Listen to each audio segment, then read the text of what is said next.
All right, it's me again. Changed my shirt. Obviously, McLaren had a real nice F1 day today, so don't know how many more times I'm able to wear this shirt and rep them proudly. And it's also not a NASCAR game anymore, so we had to get out of the NASCAR attire. But this is Funhouse. Funhouse, if you may recognize some of the logos here. High-Tech Expressions likes to take a lot of liberties with a lot of the NES games they made. This one's no exception. This is a TV game show here from 1990 on Fox Kids, hosted by J.D. Roth. And with me, along for the ride as well as J.D., is former world record holder and NES game veteran Smartball. Smartball, how you doing? I'm well. How are you today? Good job on Days of Thunder. We're playing video games. It's always a good day when we can do that, right? So, all right, we're gonna get started here on Funhouse in just a sec. Just a rough idea of what's going on, though. We're just gonna shoot a bunch of targets and throw some things at it there, and Smartball can fill you in on some of the goofy controls and stuff that we have to deal with too. But we're gonna go ahead and get started here. Let me make sure I get the chat open so I can see that too. Got minimized there by accident. All right, cool. All right, then we're going to get going here. Timer is going to start when I hit start, which is going to be in 3, 2, 1, go. Good luck. All right. All right, so up there we see J.D. Roth. Smartball, you want to tell him kind of about the controls and what I'm doing with this game? What's even happening here on the screen? Well, you're on roller skates, supposedly. You have more or less tank controls, so you can you can either spin or you can run. You can do both, but it doesn't handle very well. I don't know. You throw tomatoes at these targets. When you hit all the targets, you get a key. Key brings you to the next level. That's basically it. The TV show definitely looked a little bit more like Double Dare. They had like trivia questions and obstacle courses and events. And I think the throwing of tomatoes at targets was like one event once upon a time. And that was all the developers looked at, and they were like, yep, that's what we're going to roll with then. That's going to be our entire game. And they basically built these giant mazes of levels and put some obstacles in there here and there for our player to throw tomatoes at, and like we said, grab the key to go to the next level. But the tank controls are really interesting here, and if you were a participant in the Big 20 this past go-around, or a streamer that you followed you probably saw a lot of their frustrations with it, because you know, there's a target right there on the left. You feel like Smash TV would let me hold the left part of the D-pad and just fire a tomato and that'd be good enough. But in a game like this, instead, you have to rotate your character all the way around, then throw the tomato, then turn back to the direction you wish to go, and then you can accelerate and start riding away. So it's a lot more complicated than simply just, you know, Smash TV physics, although the game does resemble that a good bit. Very realistic, though. You can't really do that on roller skates. For sure. Just wait till we get the ice physics mixed in. The ice physics are wonderful. Oh, yeah. As they are in most games. Oh, yeah. Now, this is where the run divulges from the any percent run. Typically speaking, the any percent run's the far more popular run, where players are using warps just like they would in a Mario game to try and get the most efficient way to the ending. This category for really, really longathon is warpless. So normally we would take a shortcut right around there to sneak ahead to the next level. In this case, however, we got to grab this key and go to floor 2, a typically ignored level when it comes to any percent runners. But every time we beat a floor, we get this wonderful little cutscene where we can see all 12 stations of this giant obstacle course. This is one of the coolest things at the end. They always had the obstacle course in Double Dare. I did think Funhouse's obstacle course always looked quite a bit cooler, but yeah, agreed. This is where the levels can start to get a little bit trickier here. We're going to see some banana cannons show up, some ice physics show up a little bit, and quite a bit more targets than we're used to having. So we got 12 targets in this level. We already taken out the first 3. I'm going to sneak behind these cannons and hopefully sneak behind the blobs. So there are numbered targets here. You have to hit those specific targets in their respective order. There are unnumbered targets as well, obviously. Those you can hit in any order regardless of whether or not there are numbered ones. Yeah. And one thing that ends up being quite punishing is that determines a lot of your routing, right? So you get a little bit of a 5-second time boost on your in-game timer there in the corner every time you shoot a target. It might be more efficient to clean up the targets going one direction, but you might run out of time doing that. So you also need to take into consideration, like over there, I like to hit that unnumbered target immediately just because that's on the way. The path I'm traversing here, but like making U-turns is difficult like in this section, so I try to hit those unnumbered targets early. But I don't know, this is one of those games that is it's almost analog-y, even though NES is not an analog controller, in the fact that you're rotating, and you have to wait till exactly the right frame to have rotated the right amount of degrees to throw a tomato. There's just so many tiny little intricacies to it that you typically don't see from an NES or SNES game. It's usually kind of reserved for N64, GameCube, games with joysticks. Yeah. I feel like a lot of NES speedrunning is be as precise as you can, and you'll do great. The precision isn't really a thing in this. No, it really isn't. You can't be precise here. You gotta get good. You just gotta make the best of whatever imperfections are presumably gonna happen. Like, every single movement you have is gonna be imperfect, right? But if you're playing like Super Mario 1, oh, I was holding B and pressing right. I was going the same speed as the task for a second or two, right? Like, those are things that happen quite frequently. In this game, it's like you're never perfect. You just have to make your imperfections minimal. So, grab that key there, and that was the Link's level. We got this one here, Crawl Before Walking, was one of the brutal levels that people had trouble with in the Big 20 because of this glop gun cannon over here. So I like to take it from the top, even though it's less efficient distance-wise. Oh, and then I blew it anyway. Because typically when you get there, you can go just in front of those little pellets, and each of those pellets takes 3 seconds off of your timer. So if you get lit up there too much, you can definitely take a death, which is not advised, especially in a children's game show. Yeah, there are definitely times where those cannons just combo you too. Like, they're spinning in the same direction you are, you get hit by several of them at the same time, and you now lost 15 seconds off your clock. Yep. Drop of a hat.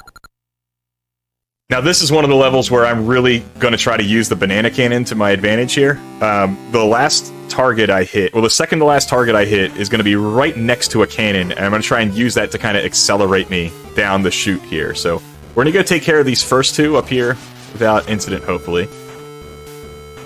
Then immediately turn around and go here. Try to line up a good shot on the target, and then, oh, okay. So sometimes you can use that first banana, and it shoots you right down the tube as soon as you throw the tomato, and you get like a perfect combo. It doesn't come together all the time, but when it does, you feel like you're in a freaking funhouse. Yeah, it looks great too. It's like, wow, it looked so orchestrated. But that's floor 2. We're allegedly done 1/6 of the game.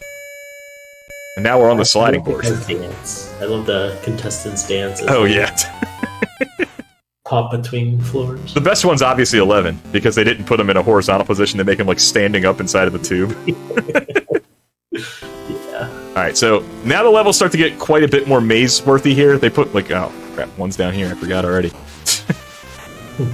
Alright, so these little pachinko-looking bumpers, these little yellow things here, not only do they send you really far if you happen to hit them, they also have the most unforgiving hitboxes imaginable. Imagine that, like, the file for it was like a PNG, alright, but it had like transparent corners to make that circle, because, you know, the files have to be rectangular, but the hitbox is still the same rectangle. That's basically what it is. Like, the corners of it that you can't see still hit you. So that's my lame graphic design attempt at trying to explain the stupid bumpers. The blobs can be that way too, but I guess they fill out the corners a little bit. They don't seem to be as punishing to me.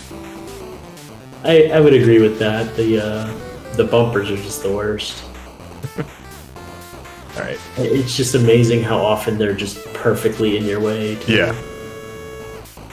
Oh man, it's a really rough level in 5-1 in the any percent run, but there is a really, really... There are a couple of really bad bumper levels in the Warpless run.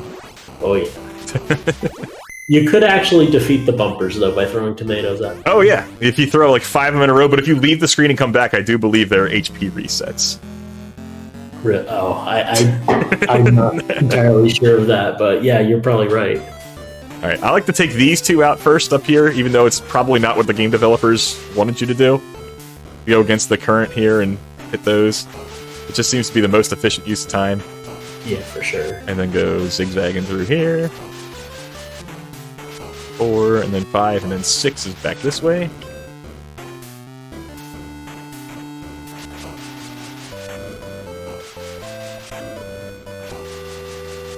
That's a pretty good license to skate. Yeah, that was quite good. The next level here, we're going to see a whole lot of ice in shooting pool, and this is where those blob hitboxes I was worried about kind of come into play. So we're just going to try and stay as close to the wall as possible when we make vertical movements here. To see the blobs I'm talking about, these red guys going back and forth. we saw them a few times earlier, but this one's really positioned in an awkward spot, so I just try to stay behind them, more or less, to not really be a problem. The names of these levels tend to be slight hints at what they're kind of about. Like, this level's called Shooting Pool, so it's a rectangle with, like, 6, like, pockets almost to it. That's kind of neat, but not all the time are they like that. Sometimes they're very deceptive in their names. They do have some pretty interesting designs, too. Yeah. Like pachinko, they have a pachinko machine kind of where you're just bouncing around everywhere. Oh, yeah. This next one is called Funhouse Racetrack, and if it's anything, not really much of a racetrack. It's certainly not like any of the racetracks we saw recently in Days of Thunder, because there's nothing but right turns, no left turns. But they did put some cool little conveyor action here, where they're kind of like banking the turns for you. Like, it like forces you to go into the racetrack sort of thing. I think that's kind of cool. It's almost like roller derby-esque, although I've never seen a roller derby rink covered in ice. It's the conveyor belts are quite helpful for keeping your, I don't know, your angle right. Yeah. Just keeping you on the track. The problem, however, with the ice physics, and as you guys will see later, some of the super skate physics, is that your distance of your tomato throws is reduced. And it's greatly reduced if you throw more than one tomato. One thing that I always try to get really precise about, because then it allows... Your fastest way out of the stage is to animate the key as fast as possible, right? Because theoretically, when you shoot this target, you still have to wait for the key to pop up before you can grab it. You try to shoot it from literally as far away as humanly possible. And on ice and on the skate, that distance is reduced a good bit. But if you can throw one tomato, literally perfect, and hit the target, that will spawn the key faster than any other action would. So that's what we try to do, especially on the less complicated levels, is throw the key in a perfect position to be able to... Or throw the tomato in a perfect position to get that key out there fast. This level is so much tougher than Fort Glop, which is similar to this level with more obstacles. But there is one nice thing about this level, Smartball. What's that? The 7th target is not in one of these. It's secretly hidden down here. Oh, right. Yeah, they're giving the So you can get it down there, which is much easier to grab than trying to... If you get that unnumbered target first, you add like 5 seconds to your in-game timer, which is convenient, but it makes it really, really tough to grab the key later, because then it's surrounded by all those conveyor belts. Yeah, then you're fighting conveyor belts that are all facing away from the key. Oh, yeah. Alright, now we'd be remiss if we didn't talk about some of the superstars involved in this game. JD Roth, right here, pictured on the screen. One of my sub-emotes, as well as one of my when people used to host on Twitch. Nice little alert for that. He has since becoming a game show host for kids' TV shows. He did that many more times. He's also the host of the Game Pro show. You guys remember that from the early to mid-90s as well. He then went on to become executive producer of The Biggest Loser. So that is what most people know him for, actually. But he got his start of TV fame by hosting these kids shows. He also did like Masters of the Maze and a couple other relatively obscure TV game shows from that era. But did you notice that he liked the tweet of the most recent world record? He did. Yeah, he did. I've been waiting. He doesn't have DMs open. I would love to mail him a copy of Funhouse to sign. I would absolutely buy another complete box just for him to sign. That would make me so happy. One of the previous world record holders, Author Blues, got a signed photo of him. That's incredible. Yeah. That is the dream right there. Alright, this level, Concentrate, is like a clone of a level that we'll see later in the run. So it's actually really tricky to try and memorize which hallways you go up in this one, and don't mix them up with the other one. Oh, I missed the 3, that's great. On my other screen here, I'm staring at a gigantic... map is being very generous. The Game Fac is where we're getting a lot of information for this game over the years. That is wonderful ASCII art that people made, all these wonderful maps with like backslashes and asterisks and capital letters and such. I gotta say, the effort put into this Game Fac is immeasurable. It's fantastic. No, I just love the Game Facts in general, where people were always like making the coolest looking logos that way.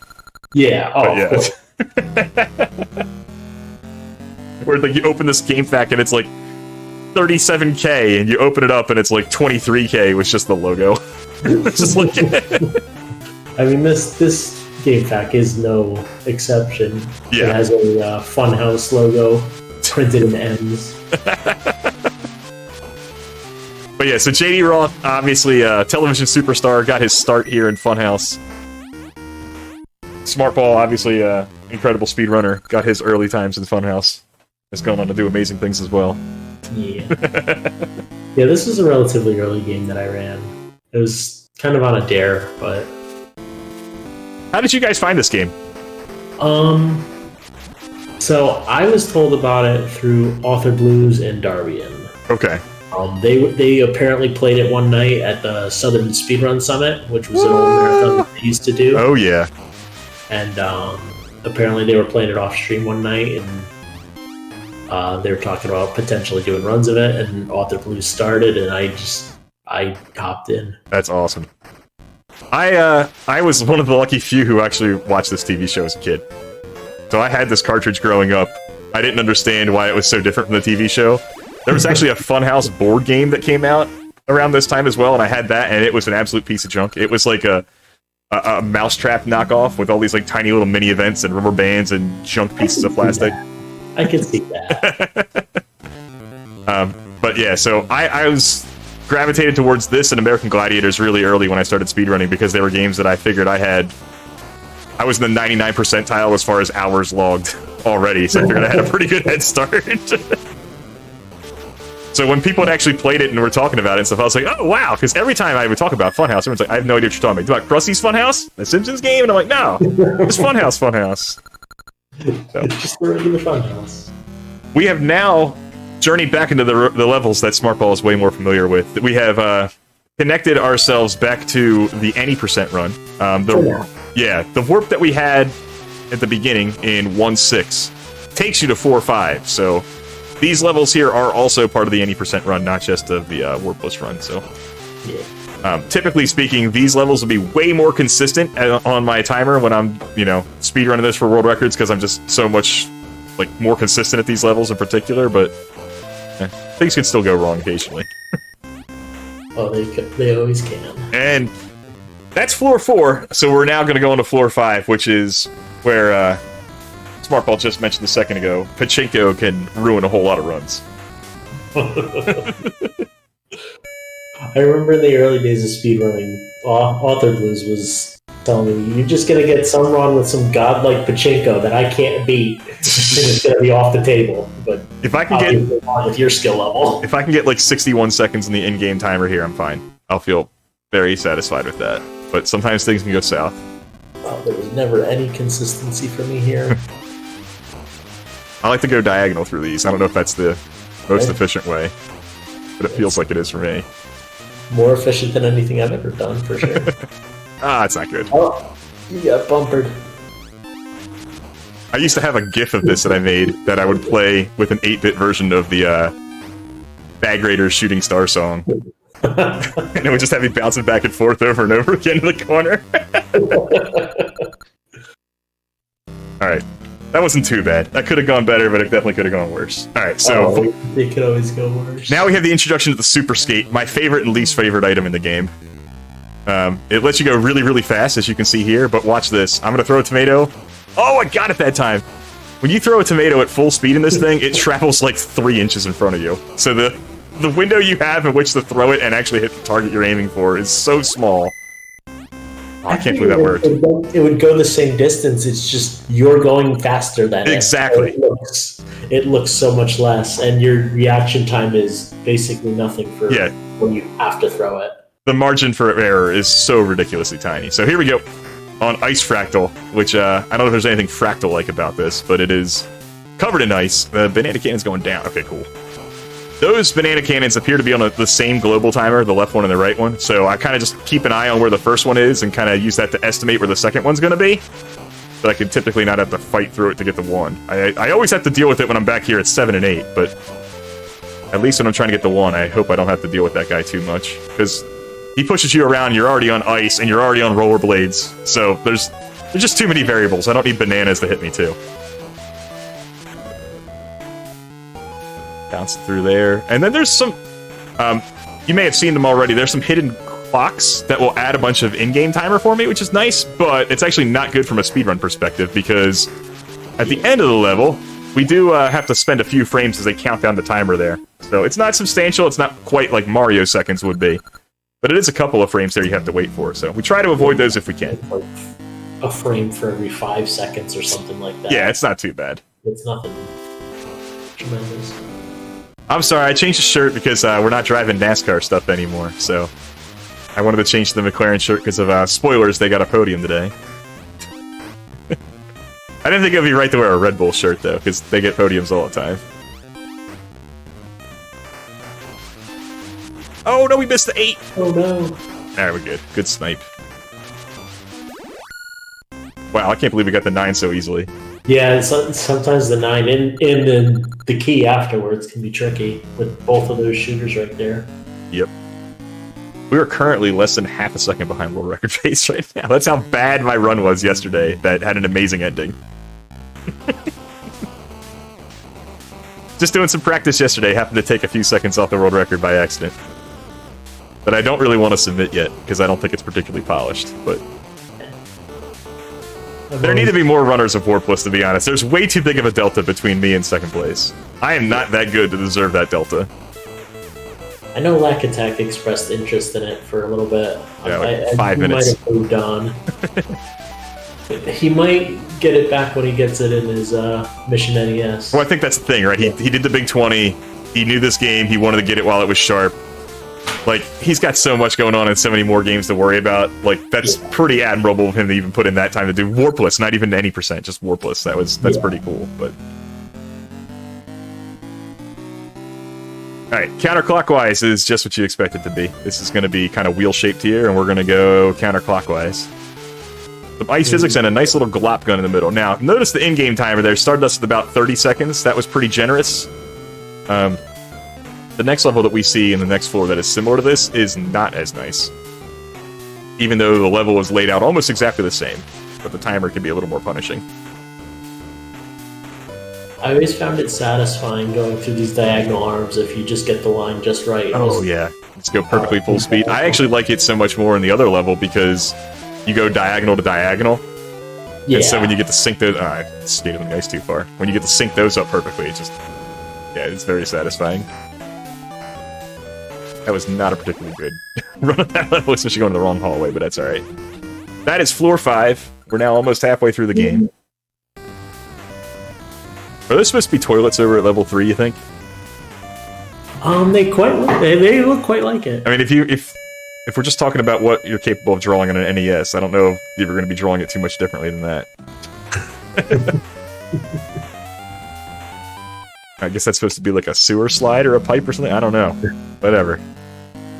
There are no pinball flippers in this level, but there are plenty of bumpers and plenty of ice and plenty of things that are out of our control. So we try to keep the guy's speed a little bit lower, which the way that you do that, especially on ice, is just to turn the opposite direction you're currently spinning and then add a little bit of thrust to it. Like just accelerate it, and you can kind of stop there. You kind of just skate in the opposite direction that you're traveling. So you just rotate while you're in the middle of moving and go the opposite way a little bit. So, that's a pinball.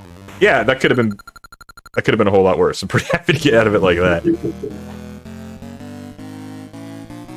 Let's see here. Oh, binary. The first of many where it's just back and forth. Oh yeah. That is a pretty popular theme here where they put like tunnels like that in the middle. Especially in the later game. Oh yeah. And all it is kind of eating up time, right? Oh, I went the wrong way. 3 is up here. What do I get for not looking at the ASCII map? This is an any percent level. I shouldn't have made that mistake. No excuse. Alright, so 5's down here. I know what you're thinking. You're like, wow, this music is really repetitive, but it is really good.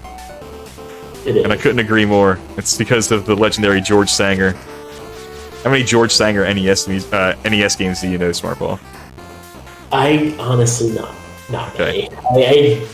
I tend to not pay attention to the credits. I'm gonna name some for you, and you're gonna be like, wow, that does sound like the same guy. Alright? I mean, every time you mention one to me, I'm like, oh yeah, no, that tracks. That's exactly who made it. he definitely has his distinct sound. Maniac Mansion, very clearly a George Sanger game. We got The Rocketeer, Total Recall, Adventures of Rad Gravity, Defenders of Dynatron City. Good old Rad Gravity. Rad Gravity is an incredible game too. Yeah. Tecmo NBA Basketball. Now, the one game that he made the sound for that feels incredibly did you actually do this, or was this a different guy with the same name as you? Is Home Alone. And the reason why I think Home Alone sounds so different, I'm just hypothesizing. I have not talked to the man himself about this.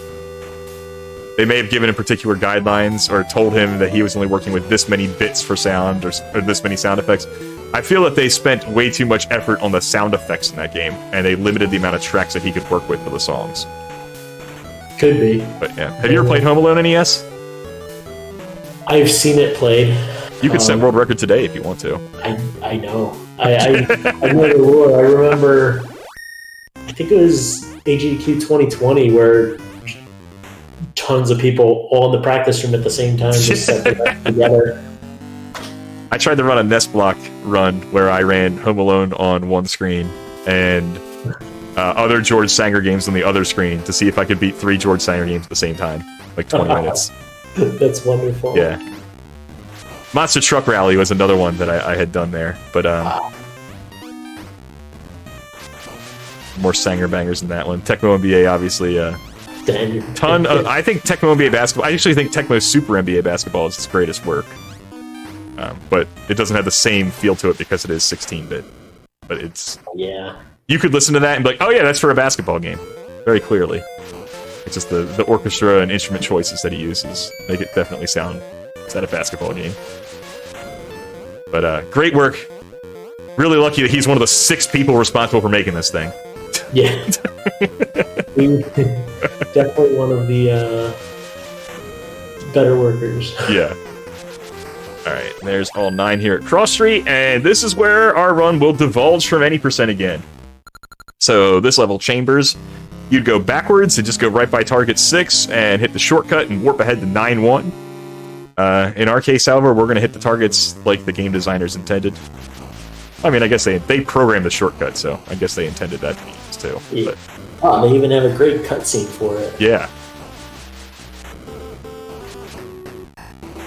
Go. So there are items, all you have to do to trigger them is to run into the wall nearby. These items are hidden all over the place. I personally, I'm just dying to know if there are items that we don't know about yet, like other warps. I don't think there are other warps, but I bet you there are other items that haven't been labeled in the game facts thing. I don't know. It just seems like there's so many walls that haven't been hit to test them out yet. I kind of want to just throw a game genie code on that gives infinite time. And just grind every level? Just run into every wall. We will actually run into a wall next floor when we're trying to get one of the hidden skates that we're going to need to go a little bit faster in certain spots. So you'll see us use a lot of those secret items a little bit later. You usually only see that in any percent, but you definitely do see it in Warpless as well. Yeah, with even if there are just spare skates in the walls that we don't know about. I know there's some in the final level. I used the one in the final level in yesterday's run for the first time, so... Wonderful. Yep. It only saved like 3 seconds overall, but it was still worth it, obviously. Yeah, for sure. It was very high risk, though. I don't know how... If I wasn't just practicing for the marathon anyway, and I was like... The run was almost perfectly optimized, and it was like, you're 2 seconds ahead. You could just take this run as is. Or you could gamble. After an hour run, it's kind of tough when it's weighing on you there. Alright, this level here is one of the more punishing levels for new players. There's some times where you're supposed to run against the current. There's a lot of things in wrong places that don't make a whole lot of sense. I wasn't supposed to go in here yet. But usually they'll put 1 next to 2, next to 3, next to 4, next to 5, etc. This level does not do that at all. This level tries to have you guessing wrong. It starts you next to the 2, which is in the opposite part of the stage compared to the 1. They intentionally do this, and if you've never played this level before, odds that you are not going to lose a life are pretty slim. So, play it careful through here, get everything that we can. That blob is perfectly positioned to block us. Yeah. Now, the one thing that's nice about this game, and probably why it got included in the Big 20, is it's very forgiving continue system. If you do happen to take... You don't get to continue right where you left off, but you do get to go back to the beginning of the floor that you were on. So it's not quite as miserable as, like, having to restart the game or something like that. And it doesn't require you to, like, hold A and press start for this, like, secret button command to keep your continued spot. Like, they know. They understand what they put out there. Yeah, a lot of it's intentional, honestly. Like, especially in later levels. A level like this, they don't intend for you to beat the first try. They want you to take several tries and they made the creative choice of making that 7-1, right? Like, if they had made that 7-6, yes, that would be far more punishing. Be like, okay, you got to this level that we knew you weren't going to be able to beat, and now you have to go back and beat all these levels again. Now, they at least put it at 7-1, so if you do spend 3 lives there, you can get it out of the way. And now you know the level, like, moving forward. Like, you're only going to get confused by it once. Unless you're trying to look at the ASCII map, in which case I get confused every time. I mean, yeah. This level is actually really punishing if you happen to miss one of these things. You can miss it once, but I'm not sure you can miss a yeah, and it depends if you miss it by a bumper or not. If you miss it from a bumper, then you're pretty much screwed, because if it sends you in the wrong one, or sends you way up and you lose, like, your equilibrium or whatever there, it can be really punishing. The timer's definitely unforgiving in this level. Yeah. Well, with only the 6 targets, you really don't have a whole lot of time getting added either. Like, a lot of the, like, this level, incredibly punishing, very, very high variance. It's an absolute mess. But there's so many targets that you're not really going to die on this level. Right. Alright, so my strategy in this level is to try and get as many of this unnumbered garbage as I can on the way down the one. Because this is at least I'm going with the current. But all the numbered targets go against the current. So we have to kind of try to fight the conveyors to just take out the numbered ones as we get to them here. I try to clean up as much as the unnumbered ones that I can early. Get this one. 4, maybe? Okay. Gotta watch out for that blob. Its hitbox is not the most forgiving. Oh, come on, that was a snipe. I got that. I intentionally only threw 1 tomato at it because I wanted the extra distance. Alright, there's an unnumbered one up here in the corner. I think that's all of our numbered ones. So you theoretically could go all the way back to here to start the level, but I think that's just too far to travel, and then you have so much time of no targets nearby. I like to save this one for last, because it's past that blob. As you can get a little boost from it. Yeah. But yeah, that level can be unforgiving, but you saw there, we had so much time left in the in-game timer that we were never in doubt of losing a life, but there were plenty of things that you'd like to clean up there if you could. Hey, it's a level where we go back and forth, except we only have to do it once here. Oh, yeah. It's got all of them on the same side. Mm-hmm. And glop guns guarding everything. Of course. What's life without glop guns? Yeah. I do like that they put the second, like, theoretically you should never have to use that path to go back to the other side there, but if you do make that mistake, it's like, alright, you don't have to fight the current at least. Yeah, that's a mistake path. Always get that one first and get this one last, otherwise you have to try and grab the key while getting shot by the bananas. Yep. Well, it could lower your time and save you frames about the level. This level is incredibly punishing if you happen to miss one. There's no way back to the beginning, so if you miss a target early on for whatever reason, I'm actually going to grab that clock there just because... Oh, there's a way back. It's just against the conveyor belt. Yeah, well, you're going to run out of time. I do get greedy with that one and don't actually go into that little section. And if the tomatoes just happen to miss, I'm just in big trouble. Like this. Yeah. There we go. Oh, nice shot. You gotta just throw 1 at it so you get that extra distance. And then back up here for the last one. There we go. Yeah, I never quite realized that when I was playing. You just spam B, right? You're just like, just throw all the tomatoes all the time. Just tape the B button down. But that little bit of extra distance, and I don't even think it was intentional. I think it's one of those kind of like Galaga moments where it's like, there's too many bullets in the screen. All right, we have to remove one of these sprites because you added another one, sort of thing. You know what I mean? Like it's just it's not necessarily a design. It just happens to be the way it is. Yeah. And here's the first hidden skate that we use. There we go. Grab that, and then we can fly through here. We can despawn some of the... or screw up the music. You like that?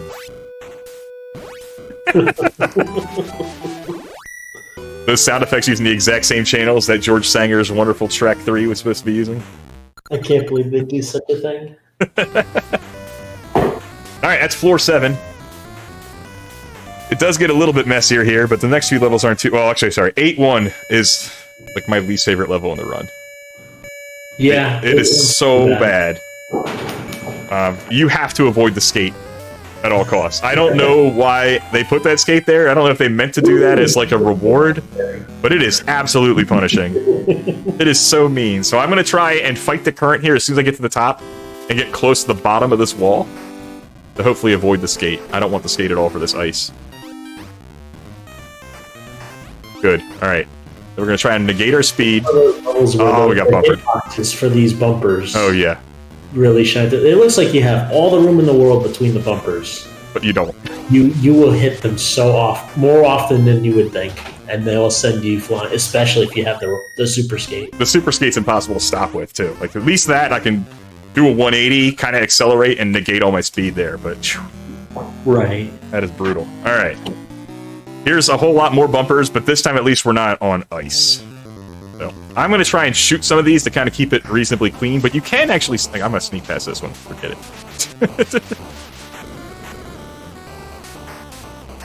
I don't know, are you more of a sneak pass guy, or are you more of a shoot guy? Definitely more of a shoot guy. Yeah. But, you have to take care of those. I mean, yeah, the number 5 one you have to go. I do believe you can get through this one, but I'm not going to try it. I think you can actually go, so you can split that in the middle. Really? Yeah, the walls are covered off there, but the hitboxes line up so the middle works or something. I would be surprised. I got a save state. I will abuse later to look for you. Alright. This next one, if you happen to go up in the first set of conveyors, you're just immediately dead. Because you can't make it back before you run out of time, so we're going to try to avoid this banana guy. Alright, that's good. Good enough. We don't care if these guys hit us. But we now have to scale the mountain, and then come down the mountain, and hit all the targets on the way down. They don't give us a whole lot of time to do it, but there are enough targets here that we should get a reasonable time bonus. But if you happen to go the wrong way at first... You know what would have been really mean if they made these targets numbered, Marpaw. If you went the wrong way, or if it's like, oh, I missed one. And it's like, oh, well, I can't go around and do a second loop. I have to literally fight back and get rid of it. He's so mean. It is also quite nice that they put them in little alcoves to catch people falling. That's good. And this last one's actually pretty easy to grab. If they put that one further up, that'd actually be kind of annoying too. You'll see that a lot in the later levels. They'll put a lot of the key grabs in the middle of conveyors, and a lot of the tricks that we'll use is turning our character facing backwards when we get there. Actually, I'll do it in this level. So that way we can pick up the key rather easily. I actually don't play this level the way the game developers intended. This level, called Double Helix, is shaped like a double helix. Like a figure 8 with like an extra step to it. So you notice here that 7 is going to be the last target we hit. And we're going to want to come at it from the bottom. But every time we go through one of these sections, we always get banana cannoned and sometimes blobbed. So what I'm going to do is when I come back here again, I'm actually going to go against the current in one of these stretches. And, oh, I didn't want to hit that blob. But I'm going to stay here in the bottom and just fight this one. Because that seems to be just slightly faster than going all the way up and around. I can see that. And then, to get this target, I like to face backwards. Shoot it when I'm right on top of it and just kind of hover. Yeah. And just tap A and B there. It's a little bit trickier. You don't get to spawn the key quite as fast as if you were facing forwards, but you don't have to wait to turn all the way around. And now we're back on the any percent levels. Woo. I'm back. Yeah. Now this level, man, when you first get to this level, after you're like, wow, I'm going to try learning this run. Alright, there's a warp here on 5-5 that takes me here to 8-3 or whatever. You get here to the first time. This is like, oh my gosh, what a step up in difficulty this is. And it doesn't look that much more complicated than Van Allen Belt is, but there's so much fewer targets, and the yellow bumpers are so much worse than the banana cannons are, so... that you have in Van Allen Belt. So we'll take this and get out of there pretty quick. Just it really pays in this game while running this game to just take the extra time to make sure your angle is right while you're not trying to move forward. Exactly. And then once you know the angle is right, then just press on. This is that's one of the levels where a task would be incredible to watch, right? Like all the other task levels would be like, oh wow, he just took that turn and cornered it perfectly. That one would look nuts. I feel like because you'd have to be so precise and aligned, it would look nothing like human players. Like we do so many turns in this game that like, oh man, I was just a pixel off of that corner. Like I feel like the task would look at least somewhat similar, but on that level in particular, it's got to be insane. Now here's where the reaction time can be brutal. Oh, we got it. Oh, we didn't get that one. 3. Yeah. You also, when you're running by at regular speed, you can always like juke a little bit to the left or the right and like severely adjust the angle of the tomato. When you're in the skate, you're almost going perfectly straight no matter what. So it's really hard to correct any kind of, you know, being off center at all. Yeah. Try to grab that skate at like the highest point possible so that I can still be aligned with the target and the 5, which is in the center. Decent pace right now as we head off to Fort Glop where the levels really start to pick up in difficulty. Oh, it is Double Dare at home. Or Wish.com Double Dare. You're absolutely right there.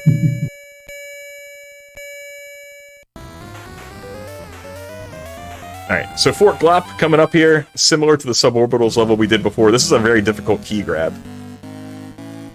Plenty of cannons and things to mess us up, but enough targets, and there's a clock here if things start going south.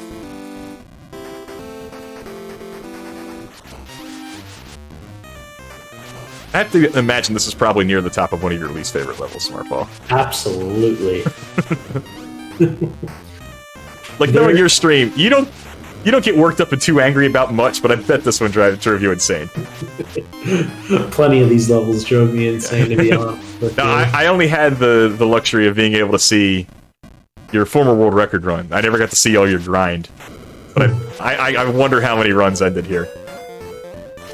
Enough of the... Oh, I'm just looking at trying to get the key here. Yeah. Well, that's the thing. With ton shooting, it's not bad. It's that. That was really good. But that's just never how it went. No, that was a really, really good key grab. They typically do not go that well. Even for me. I struggle with that all the time.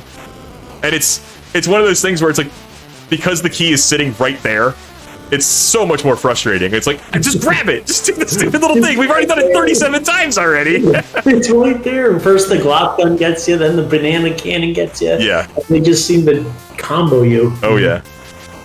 And it's just like, because the conveyor is so precise and where you want to be lined up and when you can go, it's just a mess.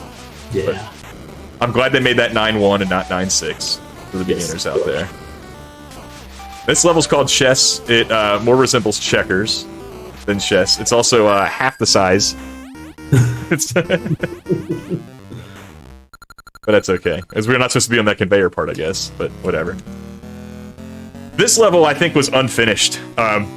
This level is incredibly easy. I don't know if this one here, that there's only one numbered target, 2 unnumbered targets, so I don't know if it was meant to just kind of be like a brain teaser and like kind of confuse people into looking for other targets, but this is super duper easy once you know where to go. This is, I think, the shortest level on the run outside of like Overture. Yeah. Like, this might be shorter than 4 corners. And then followed by one of the longest levels in the run. Oh yeah, this level wasn't. So there is so much time here to be earned from the 17 targets they're going to give us. So we ideally don't want to grab any of the clocks that adds even extra time to it, but because we'll be on a super skate and on ice and a lot of those little chambers there, it might just be kind of unavoidable. So we're hoping we don't get any of those. I'm going to avoid this one as best I can, and nope, it didn't work. It's okay. Whatever the amount of time I would have spent avoiding the clock would have been nullified by just getting the clock anyway and getting there faster, so... The super skate does what the super skate wants. Yeah, I mean, look at my guy in here. This is not under control at all. Alright, so the skate is worn off, so it does take us a little bit more effort to go against the current now of the conveyors. They trick you. They make you think you want to go in there, but you don't. You want to shoot this 3 first. Then you want to go in there. I don't want to go in there. I think in the run yesterday I went in there first, and I couldn't come out. It was just like marathon practice. I was just talking to people in chat, and I was like, oh my gosh, what am I doing? Wait, that's a 4. Yeah. Oh, I had to go too far for that, but whatever. Now, we do get this clock here, not because we need it, but because the ground underneath of it is not... it doesn't have conveyor on it, so it lets you kind of run ahead a little bit. Yeah, it didn't get the best bounce. Sometimes you can bounce off of that with enough momentum and almost avoid an entire tile. There we go, it's a longer tomato shot. But yeah, you see 82 seconds left in that timer, even though that level was so long. They were very generous with that. And this is where we would warp ahead to 12-1, so we will diverge paths again, Mr. Any %. I'll see you back at 12-1. Alright. So, Funhouse Donut, just a big old circle here with a bunch of targets. And a lot of Glock guns, really trying to light us up here. As much as Fort Glop infuriated me, the levels where you're just running down the corridor with a bunch of Glop and banana cannons. Yeah? Those were the one. The next one? Was the mind. Try again was like that. Try right here. Now this is a level with only one target. But if you goof up, it gets really bad. Oh yeah. Yeah, absolutely. Something like that. Playing that for the first time casually without looking at a map or something, that had to be the most infuriating thing. Yeah, I didn't know any of the warps when I was a kid either. I knew about the very transparent one in 2-1, but I didn't know about any of the others. Right. So I was always playing warpless as a kid. Didn't the 2-1 one just bring you to like 2-2 or something? Yep, it was just like transparent, it was right out in the open. I tried to warn everyone in the Big 20 that if you accidentally bump into that, you have to reset. Just don't touch that thing. Yeah, reset the run or game over or Yeah. something. So you could go back to 2-1. Which game overing in this game is actually really hard. Yeah. You have to wait a long time. Yeah, unless there's a Glock gun. Yeah. Alright. This is where the levels really start to get mean as far as obstacles go. Okay, cool. There was no blob there. Sometimes the blob is like right in that hallway and impossible to navigate around. So, pretty fortunate there. We'll come up here to get the 4. Double banana cannons here. And then we're going to go all the way to the current here of the conveyor and then cut up so that we don't hit that. So we don't hit that ridiculous hitbox blob as we hit the ridiculous hitbox blob. I try to stay as far left as possible so I can hit that 6 without going down that little tube, because then I have to fight the current. That was a pretty good JD's Fortress. Yeah. In good shape there. This is one of my favorite levels of the run. This is... This super skate level is kind of nuts, and you really do have to kind of maximize your skate before it wears out, because you're going to be doing a lot of against the current running here. One time that I always forget to get this target right here at the beginning, and then the one just inside the next little loop here, you'll see. Also one down here. It's kind of hidden. The other ones are all really along the path of numbers anyway, so you don't miss them, but get that, and get out of here. Let's get this 2. Fight the current here for 3. And now we have a whole lot of targets to hit while we're running full speed of the super skate, so we need perfect reaction time. Easy peasy. And it runs out right as we get to the 4. That was a great run, we'll take that. That's a fun level though, because it is almost impossible if you don't know what you're doing. And when it goes right, it looks great. Now this is an extra loop added to our double helix from floor 7 earlier, so... Well, that's what an ultra double helix is in real life. Oh, is it? It's only 4? It's only 4. I'm gonna do the exact same thing you saw me do before, though, where I'm gonna not take the last path as intended. So this one wants me to enter from the top to go down here to my final targets, where 4 and 9 happen to be hiding. So I'm going to fight the current there rather than going around these banana cannons. Now, there's no blobs this time, which is actually makes this level easier, in my opinion, but they probably thought by adding more targets and more distance it was more difficult. But I actually don't find the timer to go down nearly as low in this level as I do with the shorter one. I was wondering if throwing tomatoes makes it so those spread shooters shoot less. Oh, and just like spamming it there? I've always wondered about that, because sometimes it seems like those sprites can like despawn You really notice it a lot in floor 2, especially on the floor to and fro, where there's blobs and points and stuff at the same time, and it seems like that the targets can despawn sometimes. Like, you're just getting there, and then there's not even a target to shoot. So, I've always wondered that.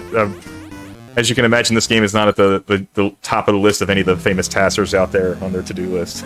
But I think Technical, he's a top gear tasser and speedrunner, worked on this and finished floor 1 once, and then it was like, it's boring.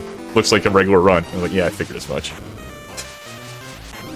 Alright, so Ultra Oversight is just like Easy Oversight earlier, except there's more targets, and if you miss one, you can't really make it back conveniently. Oh, that was a great shot. Didn't have to fight for that one at all. Very close on the 2. Yep. That, and 5 is real close down here. A couple unnumbered ones.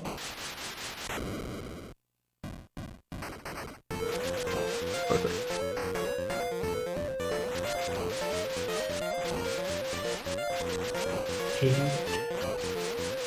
9 is right here. That was a really good easy oversight. Yeah. And now we get some more Super Skate action here in Bull Run. This level is shaped like I guess it's supposed to be like bull horns, but it's really just kind of like I don't know, like a little loop pattern here. Almost like a helix, but not quite. Not quite an ultra double helix. But you can shortcut through some of these there. If like you miss one, you're like, oh, I don't want to go all the way around the entire track again. If you have the Super Skate. Yeah. I try to use that Super Skate there until I get to the 3. If I have that, then that makes it 3 much easier.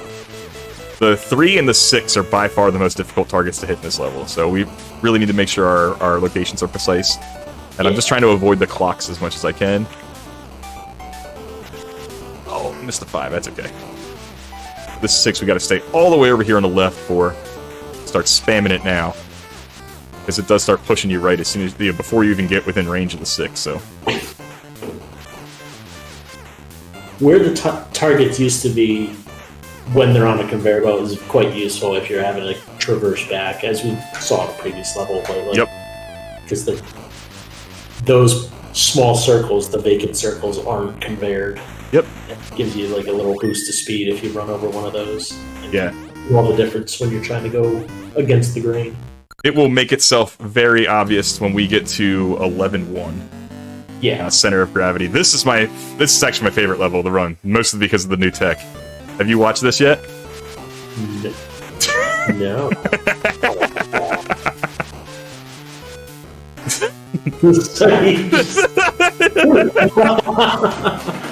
I was really hoping I could surprise you with that. I'm glad I got to.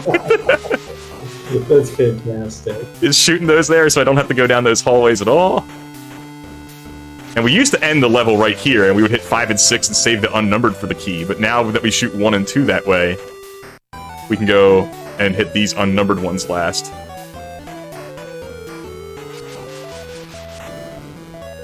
And then grab the Super Skate.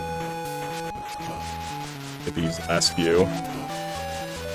I can get that one through the wall, but I can't get this one, so I have to go back here anyway. Right, you don't want the last one to be through the wall. Just the way that the game developers intended. Yeah. Alright, so 11-1, as I just mentioned a second ago, Center of Gravity has me doing a lot of current fighting. I'm actually going to go and shoot what they hope to be the final target at the beginning. They save it there at the end so that it's easy to grab. I'm actually going to do a lot of what they don't want you to do. So this level has kind of like a spiral that loops back to the beginning sort of pattern, and they kind of want you to just go through it 3 times to take out all the targets. I'm only going to go through it once. Actually, I'm not even going to go through it completely once. As soon as I go through it the first time, almost all the way through, I'm going to make a U-turn and then go backwards through it instead, so I don't have to go through a lot of needless traveling. So it does mean, though, that we cannot miss any early targets, because I have no intention of coming back to this section of the level, so normally if you missed one of these unnumbered ones, like, it's okay, you'll catch it on the 2nd or 3rd time through. And they do spam a lot of extra targets in this level. As you can see, we still have 15. So, we gotta clean all these up as best we can now. And we will go through this section again, though, for 6 and 9, etc. But we will not go through that area where 1, 2, and 3 were. Or 1 and 2 and all those unnumbered ones, rather. Alright. Here's where the fun starts. Go down here, we'll hit all these unnumbered ones. There we go. go up 5. Didn't want to fall behind 5, but I wanted to get behind 5 enough that my tomato hit it. Because now I can go against the grain and fight into this path and get to 6 much, much faster than I would if I went back to the beginning of the game. If I went back to the beginning of the level there and cycled around, it would take me so much longer to get to 6. Which is what they want you to do, but not me. I didn't feel like doing that. Yeah. And then I'm going to do the same thing here with 8 and 9, actually. I get started facing the other way. Just missed the bubble there. That's okay. And we'll fight to get over here into 9, and that'll end the level for us much, much faster than they expected. Turn around this way so that we don't have the crazy fighting. Hopefully. Shoot the 9, dude.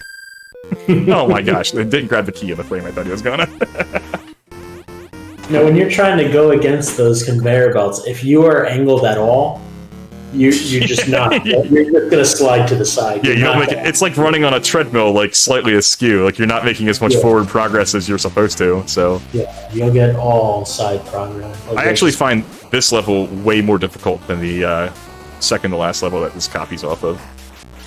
Have you noticed that at all? Yeah. When I was saying I don't like the levels with all the you're just going back and forth down a hallway with all the this is exactly what you're talking about. The level I was thinking of. Yeah. This one being smaller puts the glop guns so much closer together. And there's just a lot less resources and abilities to really get your in-game timer that high if you happen to get comboed by a glop gun. So I just find this one to be slightly more dangerous. The other one is just so wide open you can really get out of range of the guns a lot easier. But like that one, like those two are just so close together. And there's far less clocks on the sidelines to just grab as a boost. By the time you get to floor 12, they kind of just want you to beat the game. They're pretty generous with the rewards to help you out. Yeah, what is it, like Ultra Gauntlet or whatever? Yeah. The second last level? There's like 12 clocks on the sides. Like, just beat this, please. You're getting shot up, but you're able to get that time right back. Exactly. And then this is like the mini version of Ultra Commuter that we see at the end, where they'll put 1 and 2 on this side, and 3 and 4 on the other side, and then some hallways in between, and then some wonderful super skates on ice. See if we can keep it clean through here.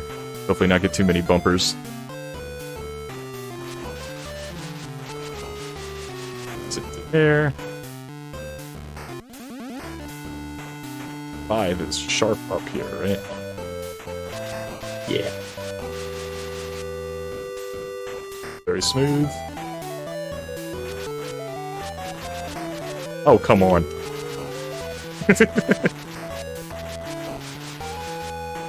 It might not have gotten hit directly with the tomato, but it definitely had residual damage. Come on. For sure. Still tomato paste all over that target. Right. There we go. Nah, these are actually frozen tomatoes. Oh. They don't splatter. Alright, this is the level that everyone's scared of. This is the level with all the extra bumpers. There's no actual glop guns in this level, which is kind of funny that they call it this. But gotta make sure we hit this first target, and then don't miss 5 and 6 on the way back. But we're gonna have to pin ourselves to this left wall as best we can here. Perfect. If you end up in there, that literally might just be the level. You might just be stuck there for the rest of the next 30 seconds. That was good. And we gotta do it one more time. Because it's not really useful to fight the current here. There's no little shortcuts or paths that we can take to jump the track. No. Alright, let's line ourselves up and do it again. Good. And then make sure we get the 7 this time. Right. Well done. Yeah. If That's a scary one. If you end up in those bumpers, you're done. Alright, cool. That wasn't like task level glop gun, but that might have been like best human glop gun I've seen. Ultra glop gun. This level can be brutal too. There's, for a casual player, typically speaking, they'll put conveyors like that there and they want you to go that way. That is not the case here. A lot of the currents you'll find, like, oh, maybe I shouldn't be going to nope, well, then you're never going to find 2.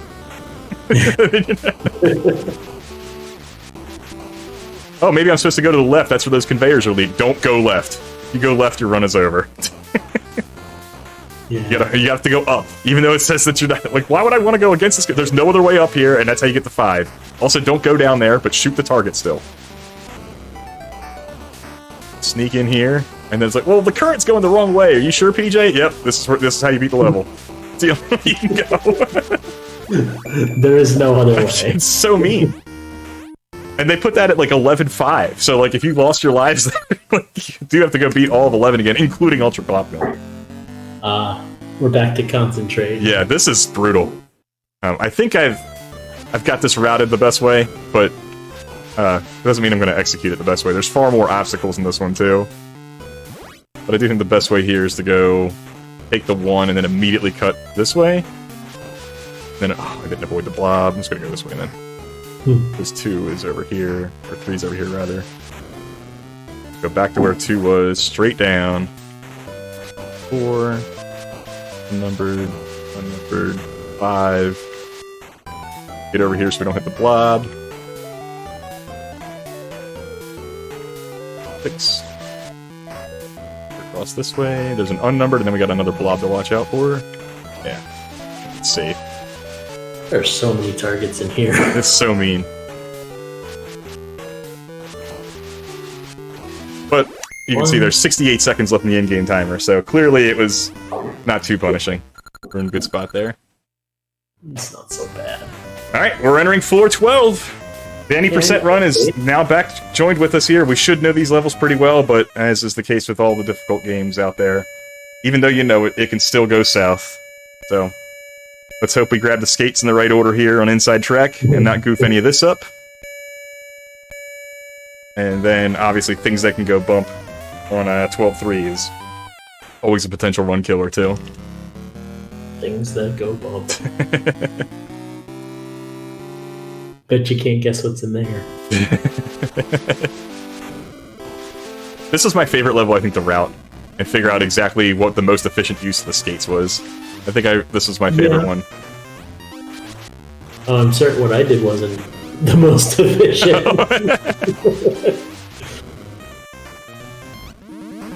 Grab that, come get 4. Save those for later. Because then I'll get down here to 5, and the unnumbered's right as the skate starts to expire.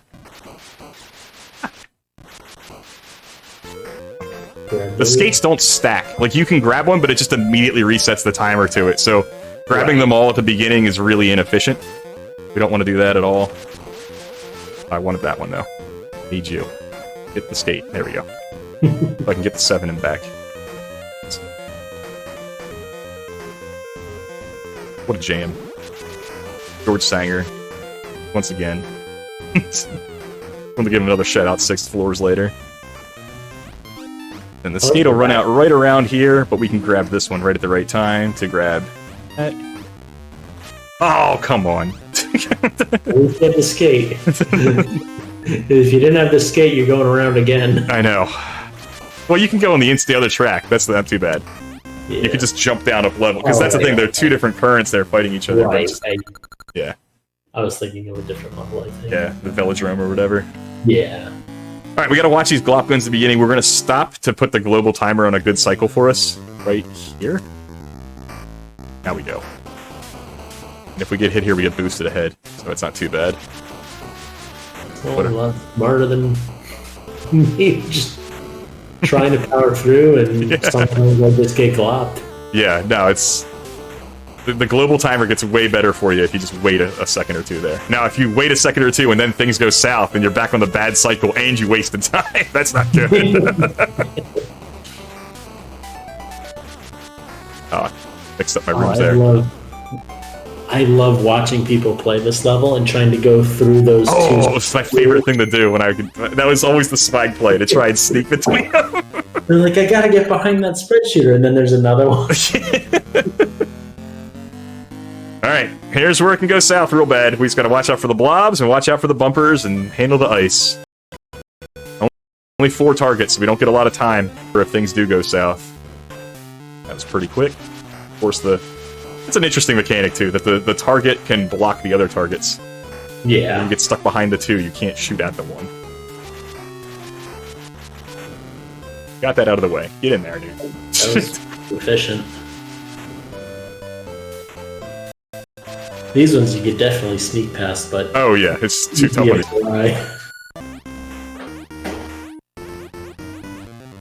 Alright, Alright, next couple levels are, I don't want to say free, but they're much safer than that was. Enough time here to be okay, as long as we don't get glop gun to the top. The blobs can be mean, but there's enough targets that we should be okay. And there's also a clock later in the level if we are feeling really south, but the blobs, man, they're just the worst.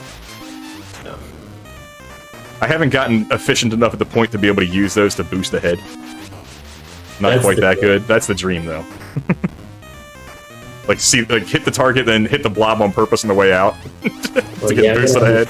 Launch me to the next section. Yeah, that'd be awesome. Alright, keeping it clean through there. Nicely done. 2 more levels. Ultra Gauntlet and Ultra Commuter. So just tougher versions of ones we've already seen. This is actually, you know, I always thought it was funny that this is the level in the demo at the beginning of the game. Yeah, the second to last level. Yeah, they're just like, hey, this is what the game looks like. It's like, you probably never get here. Not because it's too hard, but you probably won't have the patience to ever make it this far. But this is what it looks like, by the way. I do like the background of this level. Oh, with all the FHs? Yeah. I do think it's cool that they actually did make different palettes for all the different floors. That was kind of cool. Yeah.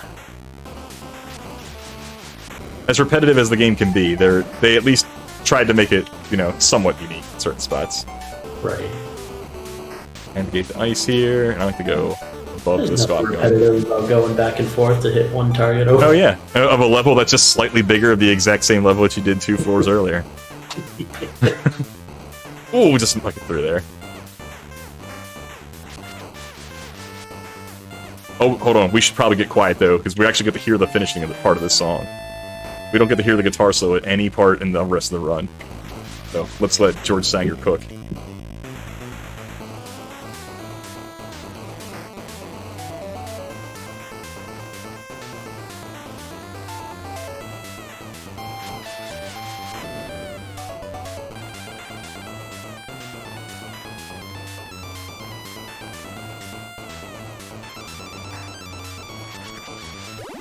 I didn't get quite to the end of the solo there, but I got a good chunk of it.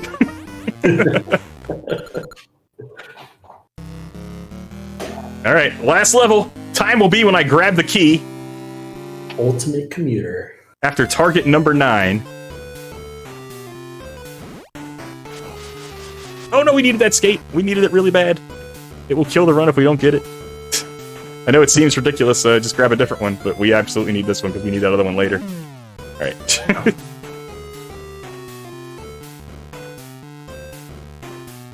These skates allow you to traverse the level. Exactly. Being able to go against the current here and cheat the system and not go through the paths they want you to do can save you a ton of time, and you can see our skate's already expired, so we're gonna go cheat and get a different one. Right here. Where is it? There it is. You ran into the wrong part of the wall. I know. I gotta stay low here to not grab this skate first, though. Yeah. Ah! Look at how far those things launch you. I need that skate, though. No! I didn't want to go too far. Alright, well, we gave away a lot of the time that we had here, probably like 15 seconds or so, but that's alright. Hit the 5, immediately U-turn, come back to get the 6 while your skate's still active. You can kind of cheat and not have to go up and around. Hit 6. That's close. A little closer than I would have liked. Who knows where you would have been if you Oh, hit yeah. that. 7's down here in the bottom. Let's avoid all the bumpers on the way into the next tube, please. Good. Gotta hit 8 and then grab the skate, come back straight for 9. That'll be it. Alright, time will be when I grab the key. I'm gonna shoot target 9 and then grab it.